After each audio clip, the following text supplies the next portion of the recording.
आज का video DElEd first semester के लिए, और ये भी शॉर्ट टाइप क्वेश्चन है जो परीक्षा के लिए बहुत इंपॉर्टेंट है। जो परीक्षा में ये क्वेश्चन बार बार रिपीट हुए हैं, और ये 25 क्वेश्चन में से ऐसे 15 क्वेश्चन लगभग परीक्षा में हर बार आते हैं, तो ये क्वेश्चन आप जरूर देख के जाएं। चलिए देखते हैं अपना पहला क्वेश्चन। बालकों में कल्पना शक्ति का विकास कैसे कर सकते हैं? तो ध्यान रखें, ये क्वेश्चन आपको शॉर्ट टाइप का क्वेश्चन है और ये एग्जाम में आते हैं। तो भाषा ज्ञान को विकास करके हम बालकों में कल्पना शक्ति का विकास कर सकते हैं। तो पहला ये लिख देंगे आप, और दूसरा लिख देंगे कहानियाँ या कथाएं सुनाकर भी हम बालकों में कल्पना शक्ति का विकास कर सकते हैं। तो बहुत ही इंपॉर्टेंट क्वेश्चन है और ये रिपीटेड क्वेश्चन है, याद रखिएगा। अब हम बढ़ते हैं अपने अगले क्वेश्चन की तरफ। अगला क्वेश्चन है कि थार्डाइक ने कितने मुख्य नियम दिए? तो 3 मुख्य नियम दिए। ये आपने ऑब्जेक्टिव क्वेश्चन में पढ़ा होगा कि थार्डाइक के मुख्य 3 नियम है। तो वो तीनों नियम के नाम कौन कौन से, ये यहाँ पे पढ़ेंगे आप।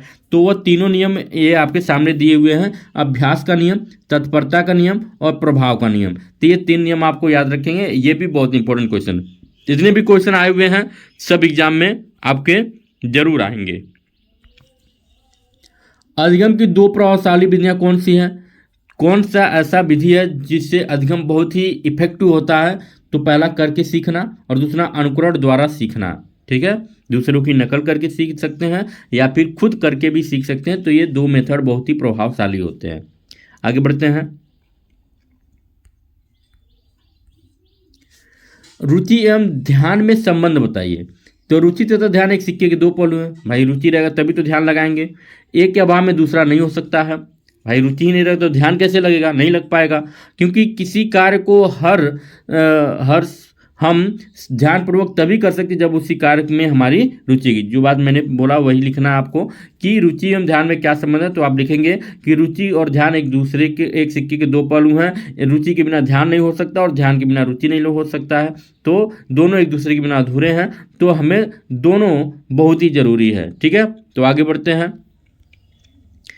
कि व्यक्तित्व मापन की प्रमुख विधियां कौन सी है? व्यक्तित्व मापन की विधि क्या है? तो निम्नलिखित विधियां हैं। पहला वस्तुनिष्ठ विधि, मतलब कि हम ऑप्शनल ऑब्जेक्टिव क्वेश्चन पूछ के भी हम व्यक्तित्व का मापन कर सकते हैं। आत्मनिष्ठ विधि एवं प्रक्षेपण विधि, ये 3 विधियां आपको याद रखना कि व्यक्तित्व मापन की। आगे बढ़ते हैं। स्मृति क्या है? स्मरण क्या है? तो सामान्य तौर पर स्मृति का अर्थ होता है याद रखना। स्मृति मतलब याद रखना। तो एक हमारे वैज्ञानिक थे वुडवर्थ के अनुसार, मनोविज्ञान, जो उन्होंने बताया था जो बात पहले सीखी जा चुकी है उसको याद रखना ही स्मृति कहलाती है। याद रखिएगा। ठीक है, आगे बढ़ते हैं कि वृद्धि एवं विकास से संबंधित किन्हीं 2 कारकों के नाम लिखिए। तो वृद्धि एवं विकास से संबंधित 2 प्रमुख कारक हैं, बालक का भोजन और लैंगिक अंतर। ये आपको ध्यान रखना है कि वृद्धि एवं विकास में 2 प्रमुख कारक कौन से हैं? तो बालकों का भोजन और लैंगिक अंतर। आगे बढ़ते हैं। चिंतन क्या है? इंपॉर्टेंट क्वेश्चन है। चिंतन क्या है? तो चिंतन से आशय, चिंतन एक ज्ञानात्मक प्रक्रिया है। इसका आधार प्रत्यक्षीकरण और स्मृति होता है। यह प्रक्रिया किसी समस्या के उपस्थित हो जाने के कारण प्रारंभ होती है और उसके अंत तक चलती है।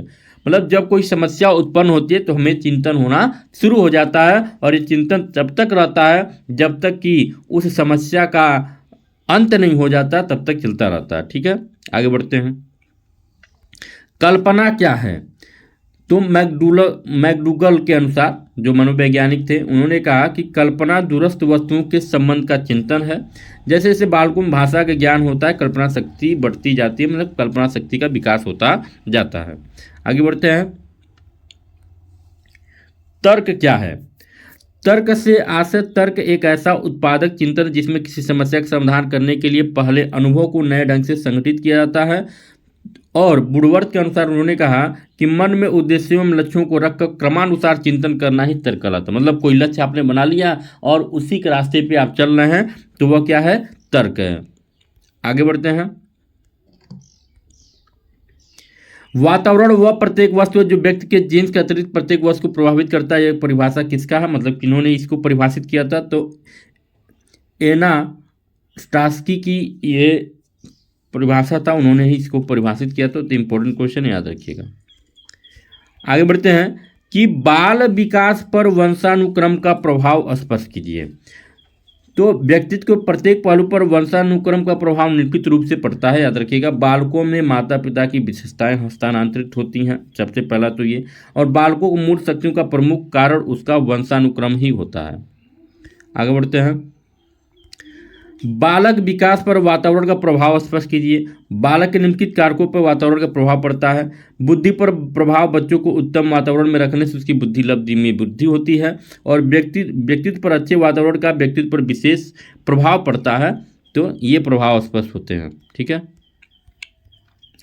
आगे बढ़ते हैं कि किशोरा अवस्था की प्रमुख विशेषताएं क्या है। जब व्यक्ति किशोरावस्था में चल जाता है तो उसकी प्रमुख विशेषताएं क्या होती हैं, तो आत्मसम्मान की भावना उत्पन्न हो जाती है। जब व्यक्ति किशोरावस्था में होता है तो आत्मसम्मान की भावना उत्पन्न होने लगती है। काम भावना की परिपक्वता हो जाती है। धार्मिक भावों का उदय होता है। अपराध वृत्ति भी बढ़ जाती है। याद रखिएगा। आगे बढ़ते हैं। पेस्टोलॉजी के अनुसार परिवार की परिभाषा क्या हो सकती है। परिवार की परिभाषा दीजिए। तो घर शिक्षा का सर्वोत्तम स्थान और बालक के प्रथम पाठशाला परिवार ही होता है। ये चीजें आपको लिखना है।